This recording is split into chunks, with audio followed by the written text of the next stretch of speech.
When audiences attend a classical concert and glance at the program, they usually expect a familiar story of prodigious talent, loving mentors, and effortless ascent. André Rieu's life began far from that comforting narrative.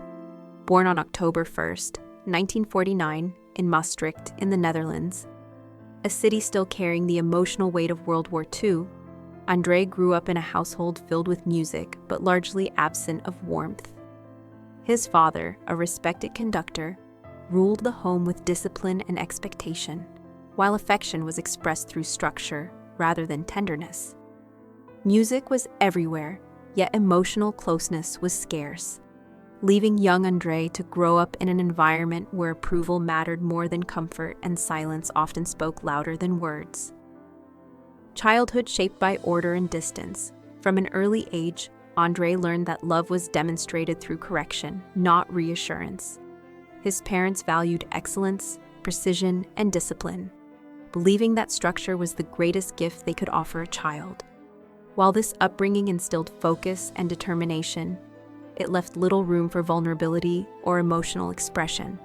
The house was orderly, controlled, and filled with rehearsals and scores, but it lacked the gentle encouragement many children crave. André internalized the belief that worth had to be earned, and that mistakes were not learning moments, but shortcomings to be overcome quietly and quickly. Discovering the violin as a companion at the age of 6, André was introduced to the violin, and almost immediately, the instrument became more than a musical tool. It became a companion, a refuge, and a voice. When words felt unsafe or unnecessary, music allowed him to express longing, curiosity, and emotion without explanation. Practicing alone for hours, he learned not just technique, but introspection, discovering that melody could provide comfort where conversation could not. The violin filled emotional spaces that had never been named, and in those solitary moments, André found both discipline and solace. The weight of expectation. As André's talent became evident, expectations intensified. Praise was rare, but standards were high, and success was assumed rather than celebrated. He was encouraged to improve constantly, to correct flaws, and to reach professional excellence without complaint.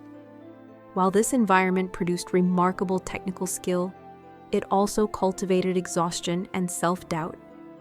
André learned to push through discomfort and suppress emotion, carrying pressure quietly rather than asking for relief.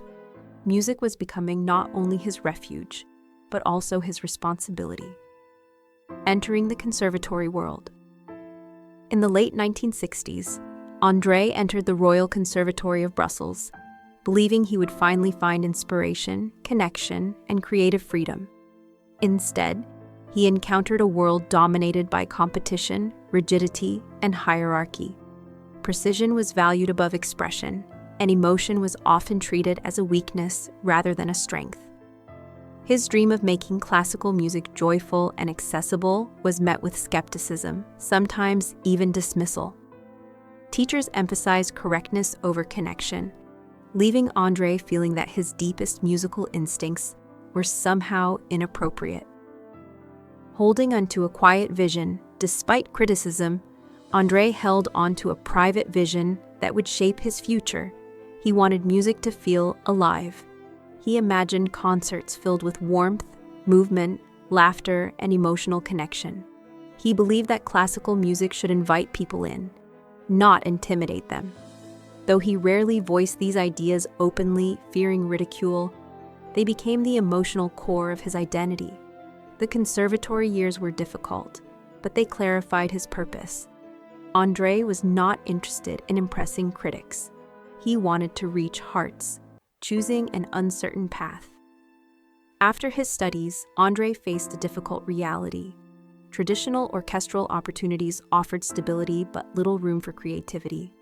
Rather than following a predictable career path, he chose uncertainty. In 1978, with limited financial resources and little external encouragement, he founded the Maastricht Salon Orchestra. It was a bold and risky decision, driven more by intuition than logic. The orchestra began modestly, rehearsing in small rooms and performing for intimate audiences, but it represented something André had never fully experienced before. Freedom. Music as shared joy. The early performances of the Maastricht Salon Orchestra were unlike anything André had experienced. Audiences laughed, smiled, and responded emotionally to the music. There was an intimacy that transformed concerts into shared experiences rather than formal presentations. In these moments, André felt something new, validation not based on perfection, but on connection. Music became a living exchange, and for the first time, he felt seen not just as a musician, but as a person, a partnership of belief. Standing beside André during this fragile period was Marjorie, the woman who would later become his wife. She believed in his vision even when financial uncertainty and criticism loomed large. Her support was steady and grounding, offering reassurance without pressure. Together, they built a life centered on trust, creativity, and mutual respect. Their relationship became a foundation upon which André could grow, providing emotional stability that allowed him to take artistic risks. Transforming pain into sound, André never claimed that music healed every wound. Instead, he learned to transform emotion into expression. Each performance carried traces of longing, hope, fatigue, and resilience. Music became a language through which he could process life rather than escape it. By the late 1980s, years of persistence had refined not only his technique, but his understanding of why he played it all. The violin was no longer just an instrument. It was a vessel for lived experience. Founding the Johann Strauss Orchestra. In 1987, André took another bold step by founding the Johann Strauss Orchestra with just 12 musicians. Critics questioned the practicality of such an ensemble, and financial risk loomed constantly. André envisioned something radically different, an orchestra that celebrated melody, movement, and emotion, bringing waltzes to life with color and joy. The early years were demanding, marked by long rehearsals, limited resources, and constant travel. Yet André remained committed, believing that sincerity and perseverance would eventually resonate. The reality behind the romance. While the music sparkled on stage, life behind the scenes was far less glamorous. André often worried about finances, logistics, and the well-being of his musicians. There were nights when uncertainty outweighed optimism, and moments when exhaustion threatened his resolve. Still, he persisted, driven by a deep sense of responsibility. The orchestra was not merely a professional project. It was a community he felt obligated to protect. A breakthrough moment. In 1995, a performance at a UEFA Champions League event marked a turning point. Tens of thousands witnessed André's music in a setting far removed from traditional concert halls. The response was immediate and overwhelming. Suddenly, his waltzes reached audiences across borders and generations. What had once been dismissed as unconventional now felt revolutionary. André had proven that classical music could thrive when infused with warmth and humanity. Fame and its demands, international recognition brought opportunities, but it also introduced relentless demands. Tours expanded, schedules intensified, and expectations grew. André became not only a performer, but a leader, organizer, and decision-maker responsible for an entire musical enterprise. Travel became constant, rest became rare, and the emotional weight of leadership increased. The joy of performance remained, but it was accompanied by responsibility that required endurance and careful balance. Protecting the orchestra. By the late 1990s, André had built an independent production structure based in Maastricht. He oversaw recordings, tours, housing, and logistics, ensuring his musicians were cared for. This devotion created a sense of loyalty and family within the orchestra, but it also placed immense pressure on André. Every decision carried consequences, and he often carried these burdens quietly, prioritizing the collective over personal comfort. Financial strain and responsibility. In 2009, unexpected challenges led to financial strain that tested André's resilience. Canceled performances and logistical costs created uncertainty, yet he remained committed to sustaining the orchestra without compromising its integrity. These moments required courage, adaptability, and trust in the long-term vision he had nurtured for decades. Rather than retreat, André leaned into perseverance, guided by experience and determination. A home that heals. Among André's most meaningful achievements is the restoration of a 15th-century castle in Maastricht, which became his home and creative sanctuary. Over decades, he transformed it into a space of calm, reflection, and artistry. The castle offered silence that soothed rather than haunted, providing balance to the intensity of touring life. It became a place where creativity could unfold gently, free from external demands. Instruments with stories. André's violins, including cherished Stradivarius instruments, are not symbols of prestige, but partners in his journey. Each carries history, craftsmanship, and memory. They remind him that music transcends time, connecting generations through sound. These instruments are treated with reverence, not ownership, reinforcing André's belief that music is something one temporarily carries rather than possesses. When the world fell silent in 2020, the global pandemic halted live performances, bringing an abrupt stillness to a life defined by movement. For André, the absence of audiences was deeply felt, yet he focused on preserving his orchestra and supporting his musicians. This period of quiet allowed for reflection and adaptation, reinforcing his understanding that music's value extends beyond the stage. Loss and quiet tribute. Personal loss has also shaped André's later years.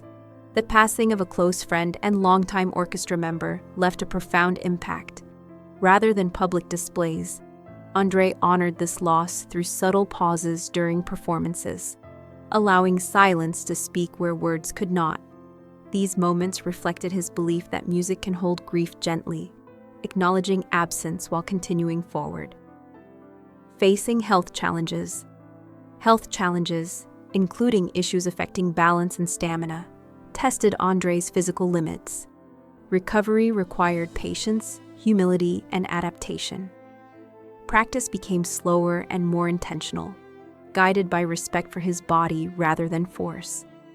With support from family and medical care, André gradually regained strength, demonstrating resilience grounded in self-awareness rather than stubbornness. Family as anchor family has become an essential source of balance. His wife Marjorie remains a constant presence, while his son Pierre supports logistical decisions and encourages rest.